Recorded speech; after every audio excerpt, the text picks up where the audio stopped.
Hi, let's talk about the Australian housing market. Is it starting to cool?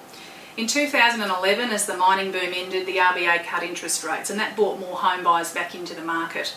This in turn caused property prices to rise, encouraging construction and helping to offset the mining investment slump. But does this mean we now have a property bubble?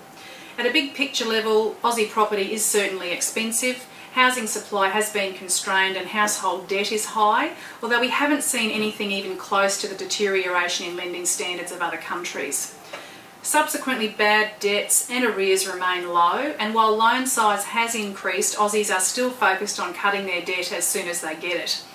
Also, Sydney and Melbourne might appear to have characteristics of a bubble, but the rest of the country doesn't, hence we can't generalise.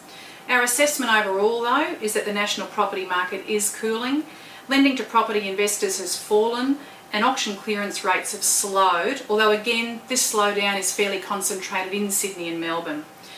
Nationwide, we probably won't see price falls until the RBA start to raise interest rates, and this isn't really likely until 2017.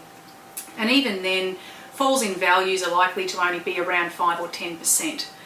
So what does all this mean for property investors? First, remember that over the long term, residential property is cyclical and has provided a similar return to that of Aussie shares.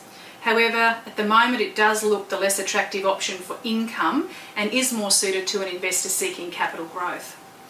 In short, there's always a role for residential property in investor portfolios, but it does carry risks, and investors should diversify into domestic and international shares to provide an offset should Australian housing underperform.